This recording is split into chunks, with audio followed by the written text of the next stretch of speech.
Item ಯಾವುದೇ ಇರಲಿ try ಮಾಡಿ ಆಚಿ ಚಿಕನ್ ಮಸಾಲಾ. ಮುಂಬರುವಂತ ಚುನಾವಣೆಗಳಿಗೆ ಈಗಿನಿಂದಲೇ ಜೆಡಿಎಸ್ ಸಜ್ಜಾಗ್ತಾ ಇದೆ. ಉತ್ತರ ಕರ್ನಾಟಕದಲ್ಲಿ ಫೆಬ್ರವರಿ 27ಕ್ಕೆ ಜನತಾ ಸಮಾವೇಶವನ್ನ ನಡೆಸಲಾಗುತ್ತೆ. ಹುಬ್ಬಳ್ಳಿ, ಧಾರವಾಡ, ಬೆಳಗಾವಿ, ಬಾಗಲಕೋಟೆಯಲ್ಲಿ ಕಾರ್ಯಕ್ರಮ ನಡೆಯುತ್ತೆ. ಮುಂಬರುವಂತಹ ಚುನಾವಣೆಯಲ್ಲಿ ಶತಾಯ ಗತಾಯ ಗೆಲ್ಲಲೇಬೇಕು ಅಂತ ಜೆಡಿಎಸ್ ಪಣ ತೊಟ್ಟಿದೆ.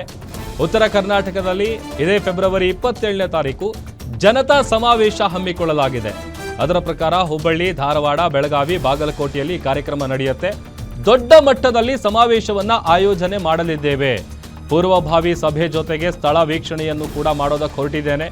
ಹಾಸನ ಜಿಲ್ಲೆಯಲ್ಲಿ ನಡೆದಂತಹ ಸಮಾವೇಶ ಯಶಸ್ಸು ತಂದುಕೊಟ್ಟಿದೆ. ಸದ್ಯ ಕಿತ್ತೂರು ಕರ್ನಾಟಕ ಭಾಗದಲ್ಲಿ ಸಮಾವೇಶಕ್ಕೆ ರೆಡಿ ಆಗ್ತಾ ಇದ್ದೀವಿ ಅಂತ ನಿಖಿಲ್ ಕುಮಾರಸ್ವಾಮಿ ಮಾತನಾಡಿದ್ದಾರೆ. ವಿಜಯಪುರ ಜಿಲ್ಲೆ ಜೆಡಿಎಸ್ಗೆ ಒಂದು ರೀತಿ ಭದ್ರಕೋಟೆ ಇದ್ದಂತೆ. ಈ ಭಾಗದ ರೈತರು ಈಗಲೂ ಕೂಡ ದೇವೇಗೌಡರ ಕೊಡುಗೆ ಏನಿದೆ ಅದನ್ನ ಸ್ಮರಿಸ್ತಾರೆ.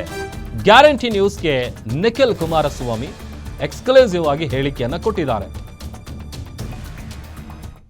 ನಡೀತಾ ಇರುವಂತಹ ಜನತಾ ಸಮಾವೇಶ ಏನಿದೆ ರಾಜ್ಯದ 5 ಕಡೆ ನಡೀತಾ ಇರುವಂತದ್ದು. ಬನ್ನಿ ಇವತ್ತು ನಮ್ಮ ಜೊತೆಗೆ ನಿಖಿಲ್ ಕುಮಾರಸ್ವಾಮಿ ಅವರಿದ್ದಾರೆ, ಅವರನ್ನೇ ಮಾತನಾಡಿಸೋಣ. ವಿಜಯಪುರದಲ್ಲಿ ಸರ್ ಯಾವ ರೀತಿ ಒಂದು ಕಾರ್ಯಕ್ರಮವನ್ನು ಆಯೋಜನೆ ಮಾಡೋದಕ್ಕೆ ಇದೇ ತಿಂಗಳು 27ನೇ ತಾರೀಕು ಜನತಾ ಸಮಾವೇಶ ವಿಜಯಪುರ ಜಿಲ್ಲೆ, ಬಾಗಲಕೋಟೆ ಸೇರಿದಂತೆ ಹುಬ್ಬಳ್ಳಿ, ಧಾರವಾಡ, ಬೆಳಗಾವಿ ಸೇರಿ ಈ ಭಾಗದಲ್ಲಿ ಒಂದು ದೊಡ್ಡ ಸಮಾವೇಶವನ್ನು ಆಯೋಜನೆ ಮಾಡ್ಕೊಳ್ಬೇಕು ಅಂತಕ್ಕಂಥ ನಿರ್ಧಾರ ಪಕ್ಷದ ವರಿಷ್ಠರು ಕೈಗೆತ್ತಿಕೊಂಡಿದ್ದಾರೆ. ಆ ಹಿನ್ನೆಲೆಯಲ್ಲಿ ಪೂರ್ವಭಾವಿಯಾಗಿ ಇವತ್ತು ಒಂದು ಕಾರ್ಯಕರ್ತರ ಸಭೆಯನ್ನು ಕೂಡ ಕರೆದಿದ್ದೇವೆ. ಸ್ಥಳ ವೀಕ್ಷಣೆ ಮಾಡ್ಲಿಕ್ಕೂ ಕೂಡ ಹೊರಟಿದ್ದೇವೆ.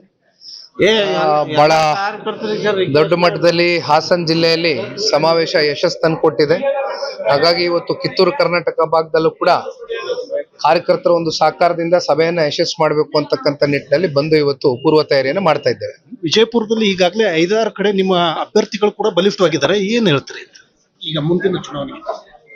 ವಿಜಯಪುರ ಜಿಲ್ಲೆ ಜನತಾದಳ ಪಕ್ಷಕ್ಕೆ ಒಂದು ರೀತಿ ಈ ಭಾಗದಲ್ಲಿ ಭದ್ರಕೋಟೆ ಇದ್ದಂಗೆ. ಸಾಮಾನ್ಯ ದೇವೇಗೌಡರು ಸಾಹೇಬ್ರ ನೀರಾವರಿ ವಿಚಾರವಾಗಿ ಕೊಟ್ಟಿರ್ತಕ್ಕಂಥ ಕೊಡುಗೆಗಳು ಬಹುಶಃ ಇವತ್ತಿಗೂ ಕೂಡ ಈ ಭಾಗದ ರೈತರು ಸ್ಮರಿಸ್ಕೊಳ್ತಾರೆ.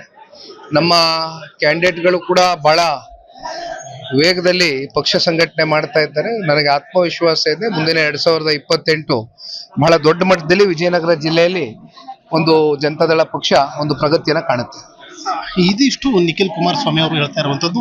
ಏನು ವಿಜಯಪುರದಲ್ಲಿ ಜೆಡಿಎಸ್ ಬಲಿಷ್ಠವಾಗಿದೆ, ಈ ಒಂದು ಕಾರಣಕ್ಕೆ ನಮ್ಮ ಅಭ್ಯರ್ಥಿಗಳು ಇಲ್ಲಿ ಖಂಡಿತ ಗೆಲುವನ್ನು ಸಾಧಿಸ್ತಾರೆ, ರಾಜ್ಯದಲ್ಲಿ ಸಾಕಷ್ಟು ಸ್ಪಂದನೆ ಕೂಡ ಸಿಗ್ತಾ ಇದೆ ಅನ್ನುವಂತ ಮಾತನ್ನ ಹೇಳ್ತಾ ಇರುವಂತದ್ದು. Deepak Shinde, guarantee news, Vijayapura.